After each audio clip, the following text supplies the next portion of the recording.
Today, the High Court will hear an application to interdict the planned VAT increase. This legal challenge brought forward by the Democratic Alliance and the Economic Freedom Fighters aims to halt the implementation of the tax hike, which is a key component to the 2025 fiscal framework. Finance Minister Sinawo Tambo has responded with an affidavit arguing that the application lacks merit. We are now joined by EFF spokesperson Sinawo Tambo to get their perspective on this crucial issue. A very good morning to you, Sinawo, and thank you so much for making time for us this morning.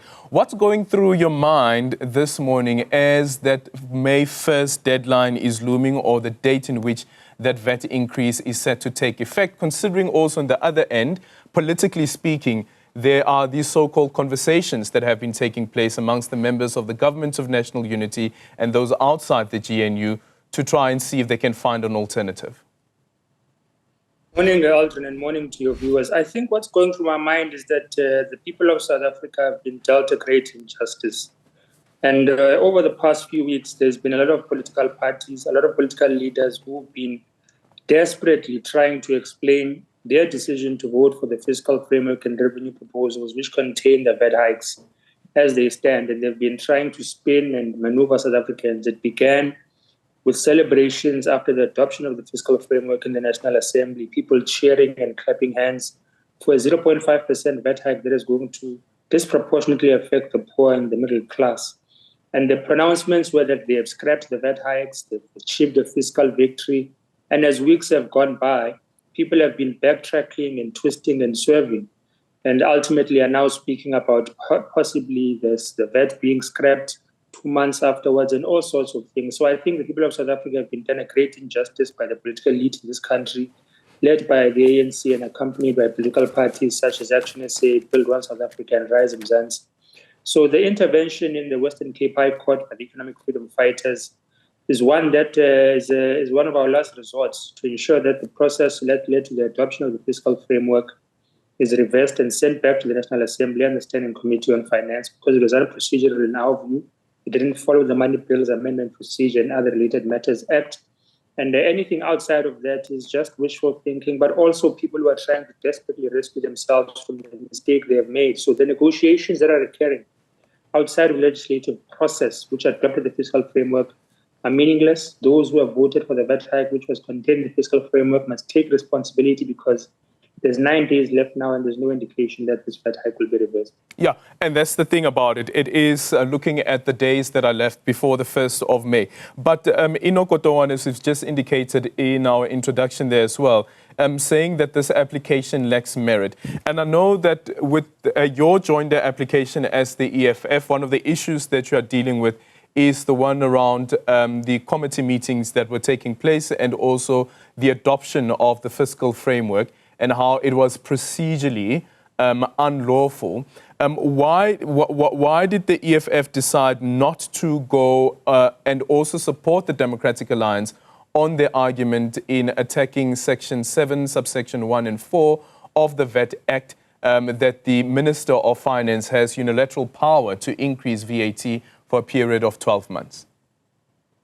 Look, I think in our court application, we also state that we pray for an interdict of the VAT hike, praying for an outcome from the court as it relates to Part B, which relates to exactly what you're speaking to, which is the VAT Act, where the minister claims to have the unilateral powers to implement a VAT hike outside of a parliamentary process pending 12 months that can be revised or accepted by Parliament. But I think the true test as well, Aldrin, that is part of this process, is to check as to whether the process of the fiscal framework, its adoption in Parliament, and all the other relevant bills, such as the Division of Revenue Bill, the Appropriations Bill, are not tick-boxing exercises, whereas the minister can unilaterally make decisions as critical, such as VAT. Because the fiscal framework, and I saw the minister in his papers argues that the fiscal framework can't reverse what he pronounced in terms of the VAT hike, is the foundational piece of legislation that is the blueprint for all other subsequent legislations. I mean, this morning we'll discuss the Division of Revenue Bill in the Appropriations Committee, which is chaired by Musi Maimane, ironically. And having read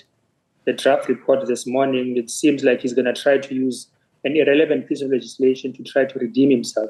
But it be that as it may, it is important for the court to determine whether the process of adopting the fiscal framework is consequential, because if the minister claims that it is inconsequential, then why does Parliament participate in the entire process? in itself, why was the urgency to adopt a fiscal framework which is guided by a VAT hike in terms of revenue generation mechanisms as well? So I think the court is going to make an important distinction for us as to what are the minister's powers as it relates to the VAT Act in relation to the adoption of the fiscal framework, which is adopted by Parliament and guides financial planning for the financial year as well. So I think it's an important test that we're making as to whether we're engaged in meaningless exercises in Parliament or whether there's actually true meaning behind the adoption of the fiscal framework and relevant legislation. Yeah, and in your papers as well, you actually cite one of the interviews that we had here on the show. This is on the AM report with regards to the fiscal framework, the adoption of the fiscal framework, that meeting that took place, and making reference to what the chairperson of the Financial Fiscal Commission, Dr. Nombeko Mbava, had said, that it's either you adopt or you amend. And from your reading of what took place during that meeting, was either of those done? No, it was not done in our understanding, and you're completely correct. We cite numerous interviews, including the one you had, which shows the importance of public discourse around the budget that has occurred, which I think has been at its highest levels in the history of our democratic dispensation, and we must thank platforms like this for that. We are of the view that there was not a clear statement in the beginning of the meeting, which is required by the Money Bills Amendment Procedure and Related Matters Act, that there must be a clear statement emanating from the Standing Committee on Finance as to whether we seek to adopt the fiscal framework as it stands or we seek to amend it. Now, we argue that that statement was inserted after the fact. So the meeting concluded, it ended, and we were sent a final report via email in the evening, whereas that statement was inserted at the end of the report without that proposition being made to the Standing Committee of Finance. And this is critical because legislation dictates that it is only through the adoption or the amendment of the fiscal framework by the Standing Committee of Finance that the fiscal framework can be amended. So Musa Maimane, who's going to chair this meeting this morning, has been going around saying he's exploring mechanisms as to whether the fiscal framework can be withdrawn or amended post facto, and that is not possible. And this is the delusion that he's existing under, that we're going to need to correct in the Appropriations Committee this morning as well. The opportunity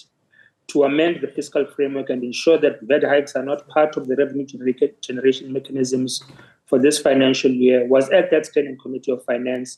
Parliament had the opportunity to reject the fiscal framework and send it back to the Standing Committee of Finance. If any political party had alternative ideas on how to generate the 28 billion shortfall that now wants to be generated through VAT, they should have done that at that stage. You can't now want to retrospectively seek to amend the fiscal framework by trying to smuggle in recommendations in the appropriations bill or the division of revenue bill, because those bills don't deal with fiscal framework related matters. So all of the scurrying around 30 days negotiations was a collective waste of the South African people's time. These political parties supported the VAT hike as contained in the fiscal framework, and they must take responsibility.